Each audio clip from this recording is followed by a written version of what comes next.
Hello students. तो आज हम लोग पढ़ने वाले हैं पॉलिनोमियल्स के बेसिक कॉन्सेप्ट्स के ऊपर। ठीक है।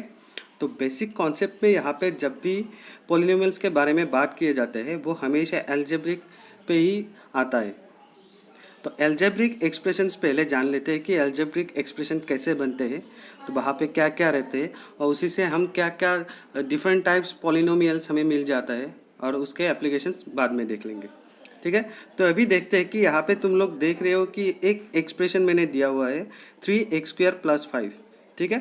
तो यहाँ पे जो 3x² 5 +5 दिया हुआ है, तो यहाँ पे पहले ये जो 3x के साथ है वो 3 उसका भी एक नाम है। हर एक पोजीशन के लिए अलग अलग नाम होते हैं। ठीक है। तो यहाँ पे जो 3 दिया है उसका जो नाम है वो है कोफिशिएंट। ठीक है। तो कोफिशिएंट, उसे कोफिशिएंट बोलेंगे क्योंकि वो वेरिएबल के सामने है। और वेरिएबल कौन है? वेरिएबल है यहाँ पे जो x दिया हुआ है, तो वो होता है वेरिएबल। ठीक है। तो मतलब वेरिएबल है, जितने भी हमें लेटर्स मिलते हैं अल्फ़ाबेट में, जितने भी लेटर्स है 26, सभी को अगर यूज़ करेंगे एज ए मैथमेटिकल टर्म, तभी क्या होगा, इन सभी को वेरिएबल्स बोलते हैं। The meaning of the variable is the value of a number is always change. Okay. The value क्या होता है, हमेशा वो चेंज होता रहता है। That's why it is termed as a variable. Variable means changeable. ठीक है। तो नेक्स्ट यहाँ पे जो ऊपर तुमने देखा होगा कि x² दिया है, 2 ऊपर लगा हुआ है। ठीक है। तो इस 2 को नाम दिया गया है पावर। तो एक ही लेटर या फिर कोई भी नंबर के ऊपर अगर कोई अलग सा नंबर यूज़ किया जाता है उसको बोलते हैं पावर। मतलब वो उतना टाइम्स क्या होता है, एक साथ इंटू होते जाते रहते हैं। ठीक है। x² मतलब x 2 बार इंटू होने से ये x² आ जाता है। ठीक है। तो उसे बोलते हैं पावर। और नेक्स्ट यहाँ पे जो 5 लिखा हुआ है वो 5 होता है कांस्टेंट, क्योंकि कांस्टेंट मतलब है जिसका वैल्यू हमेशा फिक्स रहेगा। 5 मीन्स 5। ओके। वहाँ पे कोई भी अलग सा तुम्हारा वैल्यू नहीं निकलेगा। 5 मतलब हम 5 ही जानते हैं, जैसे कि हमारे फिंगर में है 5 ही होता है। तो यहाँ पे 5 देखने से हमेशा 5, उसका सेंस ना कभी 6 से होगा ना कभी 4 तक होगा। ये हमेशा 5 कांस्टेंट रहेगा, एक ही जगह पे रहेगा। तो इसलिए उसका नाम दिया गया है कांस्टेंट। ठीक है। तो नाम याद हो गया। 3 का नाम दिया है कोफिशिएंट क्योंकि वेरिएबल के सामने है। लेटर्स, हर किसी लेटर्स को बोलते हैं वेरिएबल। और उसके बाद जो भी ये नंबर आता है, सिंगल नंबर, सभी को क्या बोलते हैं, कांस्टेंट। और ऊपर रहने वाला नंबर को जो भी एक्सपोनेंशियल टर्म में रहते हैं उसे बोलते हैं पावर्स। ठीक है। तो यहाँ पे तुम लोगों ने देखा होगा कि यहाँ पे मैंने लिख दिया है सभी को कि variable all the alphabets which have not any fix value, constant all the numbers used in an expression. ठीक है। जितना भी नंबर्स यूज होगा एक्सप्रेशन में, सभी नंबर को क्या बोलते हैं, constant. Coefficient the numbers using in front of a variable, मतलब वेरिएबल के सामने जो भी नंबर यूज होगा उन सभी को क्या बोलते हैं, कोफिशिएंट। ठीक है। तो अभी हम नेक्स्ट देखते हैं टर्म्स के बारे में। एल्जेब्रिक एक्सप्रेशन जब भी हम एक्सप्रेस करते हैं, लिखते हैं, तो उस वहाँ पे क्या आता है, टर्म्स यूज होता है। ठीक है। 1 2 3 बहुत सारे टर्म्स भी यूज हो सकता है एक एक्सप्रेशन पे। तो यहाँ पे टर्म्स होता क्या है, the combination of variables and numbers with multiplication and division are called terms. ठीक है। मतलब क्या है कि वेरिएबल्स और नंबर्स जहाँ पे यूज़ होगा एक साथ, ठीक है, वेरिएबल्स भी रहेगा, नंबर्स भी रह सकता है, या फिर सिर्फ वेरिएबल कोई भी हो सकता है। ठीक है, दोनों में से। पर जो भी होगा वो हमेशा कैसे होगा, मल्टीप्लिकेशन या डिवीजन के साथ ही होगा। इनटू या डिवाइड, इन दोनों के साथ ही होगा, ना प्लस ना माइनस पे होगा। ठीक है। हमेशा ये नंबर सभी क्या होगा, इनटू या डिवाइड होके ही रहेगा, एवरी वेरिएबल्स एंड नंबर्स। ठीक है। एग्जाम्पल देखते हैं कि यहाँ पे मैंने दिया है 7ABC। ठीक है। तो 7ABC में देखा होगा यहाँ पे कौन कौन सा नंबर है, 7। नेक्स्ट दिया है A, नेक्स्ट B और नेक्स्ट C। ठीक है।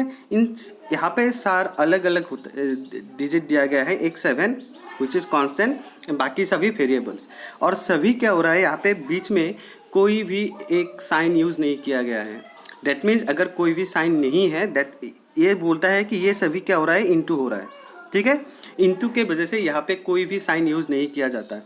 ठीक है। तो यहाँ पे देखा होगा कि 7 into A into B into C, मतलब ये सभी सार क्या हो रहा है, इनटू से सब रिलेशन पे एक बंधे हुए हैं। That means this is a term. ठीक है। यहाँ पे सिर्फ एक ही टर्म है जहाँ पे 7ABC रहा है। ठीक है। एक एक और एग्जाम्पल लेते हैं। यहाँ पे देखो 3/5 XY²। ठीक है, दिखाई दे रहा है 3/5 एक्स वाई स्क्वायर। ठीक है, तो यहाँ पे कौन कौन सा नंबर है, एक है 3/5, ठीक, और उसके बाद दिया है एक्स, और उसके बाद दिया है Y square which means Y into Y. ठीक है, ये सभी नंबर क्या हो रहा है, इंटू हो रहा है एक साथ। तो इंटू होने की वजह से ये भी क्या हो रहा है कि एक ही टर्म बना हुआ है, सिर्फ एक टर्म है, क्योंकि सभी नंबर्स और जो वेरिएबल है सभी इंटू हो रहा है। यहाँ पे 3/5, यहाँ पे 3 डिवाइड बाय 5 हो रहा है, मतलब डिवाइड ही हो रहा है। ठीक है, तो डिवाइड भी होने से भी एक ही टर्म बन जाएगा, ये दो टर्म कभी नहीं बनेगा।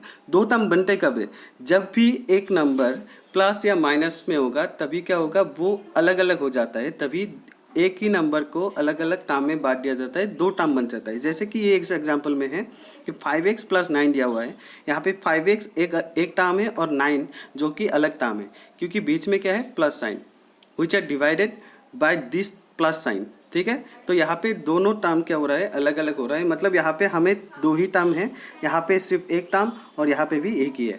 ठीक है, तो पता चल गया कि टर्म्स कैसे हम बनाते हैं, कि इंटू और डिवाइड होने से भी टर्म्स होता है। अगर प्लस या माइनस आ गया तो ये सब को क्या होता है, अलग अलग बना देते, मतलब सेपरेट कर देते सभी को। अगर सिंपल अगर ए बी ये सी भी हमें यूज़ करना है, ठीक है, और सभी पे क्या है, प्लस या माइनस साइन यूज़ किया गया है, तो यहाँ पे देखो प्लस और माइनस दोनों पे है, और सभी को क्या गया है, सेपरेट किया है प्लस एंड माइनस। तो यहाँ पे इसलिए तीन टर्म्स एक साथ हैं। ठीक है, तीन टर्म्स है, इसलिए यहाँ पे वो प्लस और माइनस से वो डिवाइड हो रहा है। ठीक है, तो जब भी पता लगेगा कि प्लस और माइनस है तो मतलब वो टर्म्स अलग अलग है, यहाँ पे एक ही नहीं है। ठीक है, अभी देखते हैं कि टर्म्स को हम कैसे, और इसका भी बहुत सारे टाइप्स दिया गया है, टर्म्स को भी यूज़ करके बहुत सारे नाम्स और बहुत सारे टाइप्स के बारे में भी बताया गया है। अभी हम वो नेक्स्ट वाला देखेंगे। तो यहाँ पे देखो कि क्या दिया है कि मोनोमियल्स, जो कि यहाँ पे देखा होगा तुमने एग्जाम्पल्स पे a, b, c, x, y, z, 4x²। यहाँ पे जो भी जितने भी टर्म्स दिया गया है सभी सिंगल सिंगल है, मतलब a अगर सिर्फ a है तो वो भी सिंगल टर्म, b सिर्फ single term, c single term, x, y, z जो कि एक ही टर्म है, इंटू हो रहा है सभी कुछ, और 4x² वहाँ पे भी 4x × x एक ही टर्म है। तो जितने भी सिंगल टर्म्स होगा सभी को क्या बोलेंगे हम, मोनोमियल्स।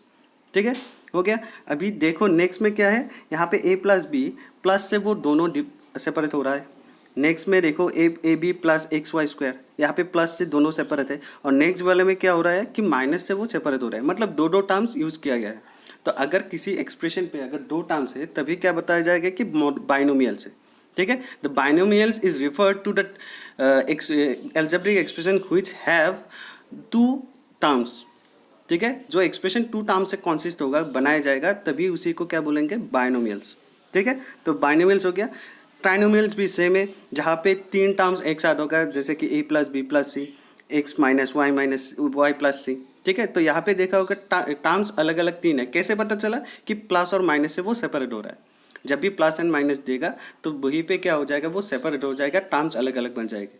तीन टर्म्स है इसलिए इसको बोलते हैं ट्राइनोमियल्स। ठीक है, तीन होगा तो ट्राइनोमियल्स, दो होगा तो बाइनोमियल्स, और सिंगल होगा तो मोनोमियल्स। हो गया।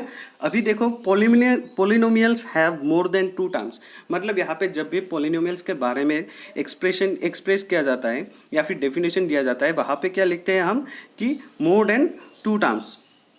मोर देन क्या होना चाहिए, टू टर्म्स होना चाहिए, मतलब दो टर्म से ज़्यादा। दैट मीन्स क्या हो सकता है, ट्राइनोमियल्स भी हो सकता है। ठीक है, यहाँ पे ट्राइनोमियल्स पे भी क्या है, तुम्हारा तीन टर्म्स यूज़ किए हैं, मोर देन टू है। ठीक है, तो यहाँ पे जब भी तुम्हें मिलेगा टर्म्स बहुत सारे हैं तभी क्या होगा, उसको हम पोलिनोमियल्स भी बोल सकते हैं। नॉर्मली जब भी पोलिनोमियल्स के बारे में बताया जाता है we can say that more than one. ठीक है, एक से अगर ज़्यादा हुआ तो क्या हो जाएगा, प्लूरल। जैसे हम सिंगुलर एंड प्लूरल डिवाइड करते हैं, सिंगल मतलब वन और प्लूरल्स मतलब उससे ज़्यादा, तो तभी उसको क्या बोलेंगे हम, पोलिनोमियल्स हम उसे बोल सकते हैं। ठीक है, तो पोलिनोमियल जब भी बहुत सारे टर्म्स एक साथ होगा तो तभी उसको हम पोलिनोमियल्स भी बोल सकते हैं। बट तीन टर्म्स होने से ट्राइनोमियल्स भी हम उसे कहेंगे, और दो टर्म्स होने से बाइनोमियल्स भी हम कह सकते हैं, but they are also polynomials. Okay, समझ में आ रहा है। तो अभी पोलिनोमियल्स के ऊपर ही हम सभी यहाँ पे डिस्कस होगा कि वहाँ पे कौन कौन सा कैसे पोलिनोमियल्स यूज़ किया जाता है और इसके साथ हमें क्या क्या करना है। ठीक है, अभी नेक्स्ट स्लाइड पे देखते हैं। यहाँ पे दिया गया है what is degree of polynomials. हमें यहाँ पे जो भी इम्पोर्टेंस है हमारा यहाँ पे जो भी इम्पोर्टेंट टॉपिक है उनमें से एक है what is the degree of A polynomial. Polynomial हमें पता चल गया कि पोलिनोमियल कैसा बनता है, अभी देखना है कि वो पोलिनोमियल्स पे डिग्री कैसे हम देखेंगे। व्हाट इज़ द डिग्री, तो यहाँ पे दिया गया है it is the highest power of a variable in A polynomial. ठीक है, एक अगर पोलिनोमियल पे जो भी हाईएस्ट पावर होगा वेरिएबल्स का, यहाँ पे अच्छे से देखना कि वेरिएबल्स लिखा गया है नंबर्स के लिए नहीं। ठीक है, तो वेरिएबल्स हमें देखना है और उसी पे जो हाईएस्ट पावर होगा उसी को हम लेना है। अगर जो हाईएस्ट पावर होगा तो हाईएस्ट पावर को हम क्या बोलेंगे, डिग्री बोल सकते हैं। It is the highest power of a variable. ठीक है, जैसे एग्जांपल में यहाँ पे देख रहे हो कि 7x प्लस वाई एक पोलिनोमियल है जहाँ पे 7x एक टर्म है और प्लस y सिंगल एक टर्म है। ठीक है, दो टर्म्स यहाँ पे बाइनोमियल्स यूज़ किया गया है और दोनों पे वेरिएबल्स x एंड y हैं और दोनों पे पावर देखो कहाँ पे है। दोनों का पावर हमें नॉर्मली दिख नहीं रहा है, पर अगर दिखाई नहीं देता है, कुछ भी लिखा नहीं हुआ है, दैट मीन्स सभी का पावर कितना होता है 1। मतलब x का पावर भी 1 है और y का पावर भी 1 है, तो मतलब हाईएस्ट पावर उन सभी में से सिर्फ 1 ही है। x के पास भी 1 है, y के पास भी 1 ही है, तो इसके लिए इसका डिग्री होगा 1। ठीक है, अभी नेक्स्ट में देखते हैं यहाँ पे क्या है 4x² प्लस 5y प्लस 1। ठीक है, वेरिएबल्स कहाँ है, x है, y है, अब बाकी जो 1 है वो सिंगल कांस्टेंट है। ठीक है, वहाँ पे हम नहीं देखेंगे क्योंकि सिर्फ वेरिएबल्स देखना है। तो यहाँ पे x जो दिया है यहाँ पे पावर है 2 और y पे कितना है 1। दैट मीन्स इन पूरा पोलिनोमियल्स में, ये पूरा पोलिनोमियल्स में सिर्फ हाईएस्ट पावर x के साथ है जो कि 2 है।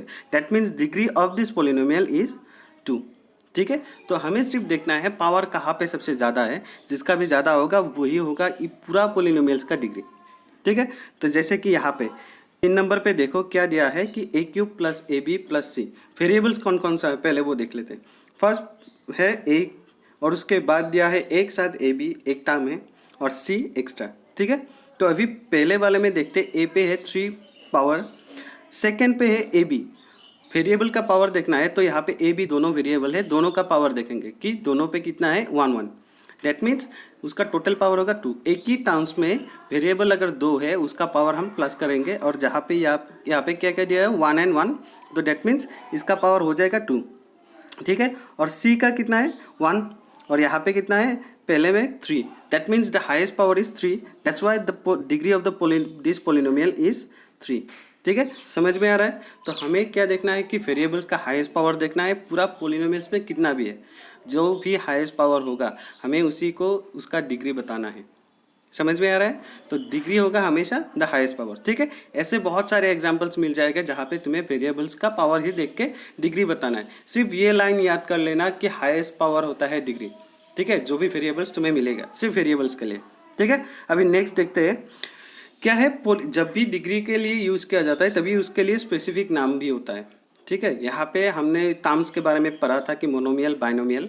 ठीक है, यहाँ पे डिग्री के ऊपर भी नाम दिए गए हैं। जो भी पोलिनोमियल्स का डिग्री क्या होगा 1 होगा, तो उसी को क्या बोलेंगे हम, लीनियर पोलिनोमियल्स।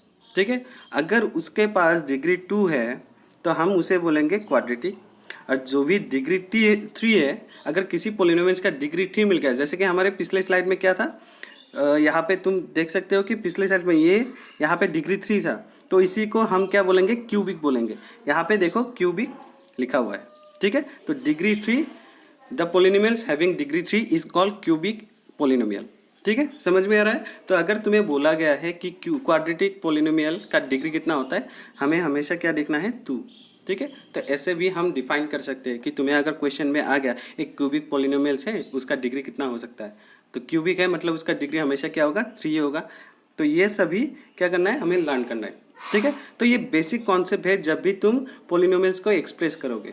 ठीक है, ये एक्सप्रेशंस दिया गया है। नेक्स्ट हमें इसके भी बाद में हमें इक्वेशंस के बारे में भी देखना है। बाद में इक्वेशंस कैसे बनाएंगे, वो पोलिनोमियल्स को कैसे यूज़ किया जाता है, उसका वैल्यू कैसे निकलता है। क्योंकि यहाँ पे तुमने एग्जाम्पल पे देखा होगा सभी पे क्या है, वेरिएबल्स है, वैल्यू नहीं है किसी का।